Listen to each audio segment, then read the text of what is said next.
Assalamualaikum teman-teman.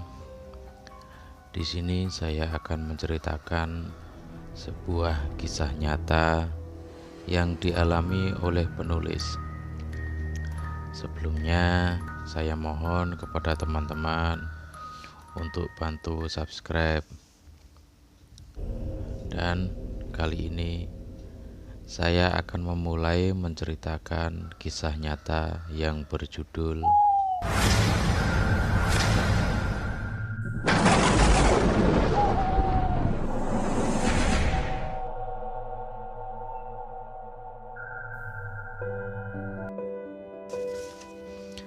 Kala itu di tahun 2005 di daerahku, Demak, Jawa Tengah, sedang mewabah teror hantu cekik. Sebenarnya teror ini sudah pernah terjadi dulu di tahun 1977. Hantu cekik ini gemar mencekik korbannya. Tak tanggung-tanggung, dia bisa mencekik korbannya hingga tewas. Waktu itu teror hantu cekik ini menjalar hingga ke Grobogan dan Semarang. Awal terjadi wabah hantu cekik ini terjadi ketika musim kemarau di tahun 2005. Teror itu muncul ketika ada warga yang memergoki ada kepulan asap di area kuburan. Secara tiba-tiba, kepulan asap itu berubah menjadi sosok lelaki yang memakai ikat kepala berwarna putih. Namun, dengan secepat kilat, lelaki itu melesat bagaikan angin. Saking cepatnya, warga yang malam itu melakukan ronda malam tak sanggup mengikuti kemana arah lelaki itu pergi.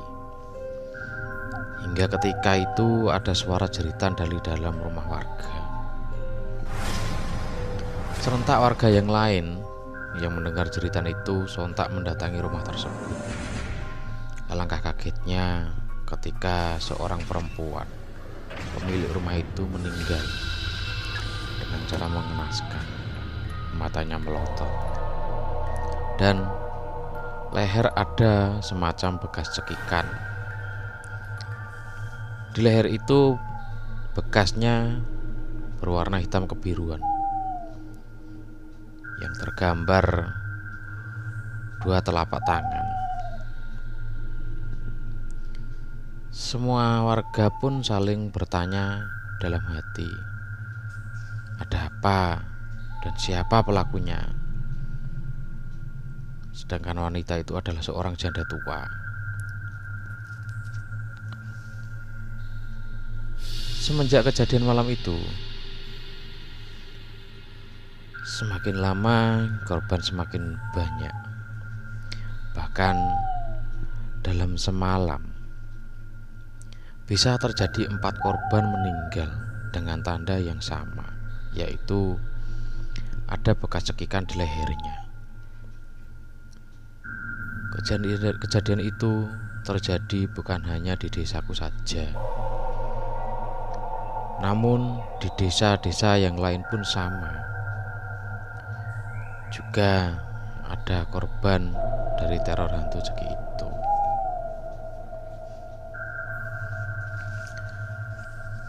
Hari pun berganti. Malam itu aku mendapatkan jadwal untuk ronda malam bersama 5 orang warga desaku. Kami pun mengobrol perihal teror yang sedang mewabah ini. Semalam ada kabar dari desa sebelah kalau anaknya Pak Lurah didatangi hantu itu dan hampir dicekik, ucap Darmin temanku. Sudah ada bukti belum? Jangan bicara sembarangan, bahaya, tanya Sarip. Emang beneran? Soalnya tadi siang aku sendiri ke rumah Pak Lurah di desa sebelah untuk memastikan kebenaran berita itu. Slamet menegaskan,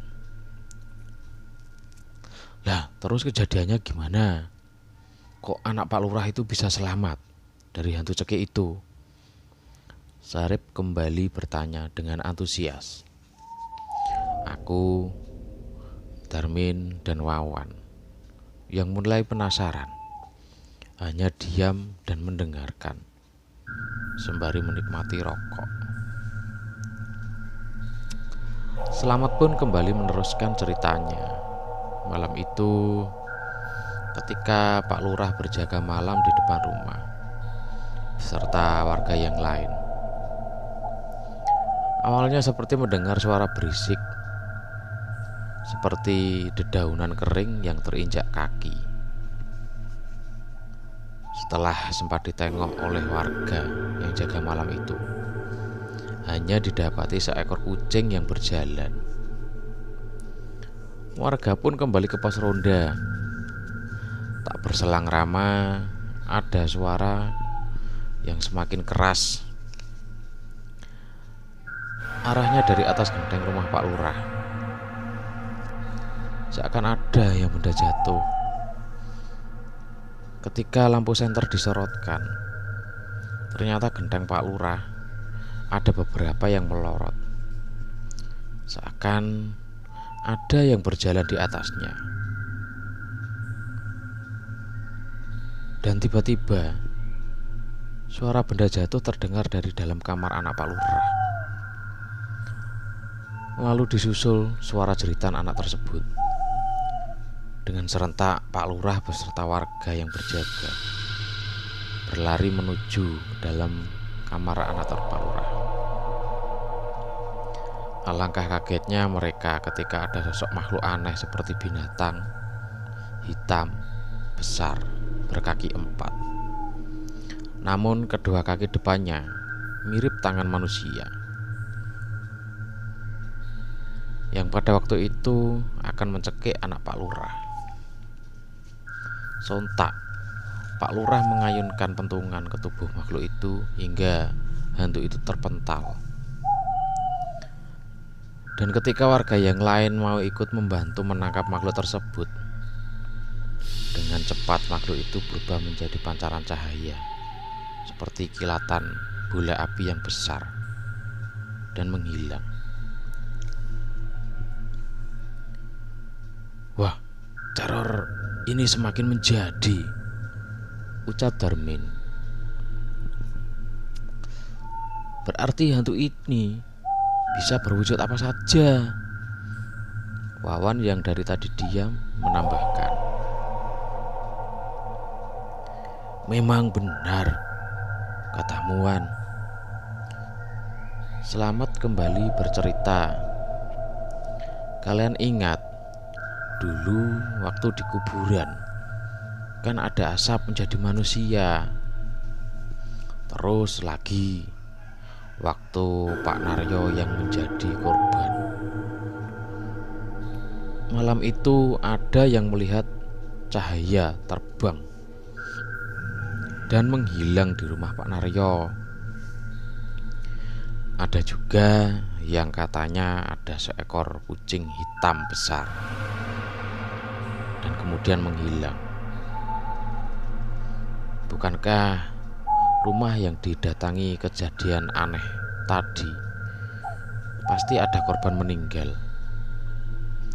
"Iya ya, semakin meresahkan," gumam si Sarip.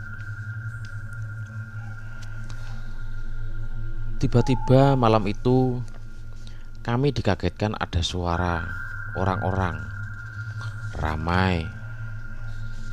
Mereka memukul kentongan dari bambu. Suara itu tak jauh dari pos ronda tempat kami berjaga. Serentak kami pun berlari ke arah keramaian itu. Ternyata semuanya bersumber dari rumah Bu Hasan. Beliau masih dalam keadaan ketakutan dan tampak pucat di raut wajahnya. Sambil diberikan segelas air putih untuk diminum, serta sejenak menenangkan ketakutannya. Lambat laun, beliau menceritakan kejadian yang baru saja dialami.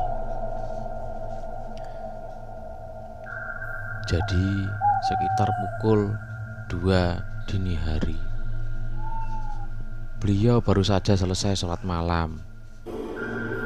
Saat ketika kembali tidur, tiba-tiba ada sosok makhluk berupa asap menerobos masuk rumah melalui sela-sela jendela kamarnya. Kejadiannya sangat cepat. Saat itu pula makhluk tersebut langsung mencekik leher beliau. Terima kasih kepada teman-teman yang sudah mendengarkan cerita dari saya. Wassalamualaikum warahmatullahi wabarakatuh.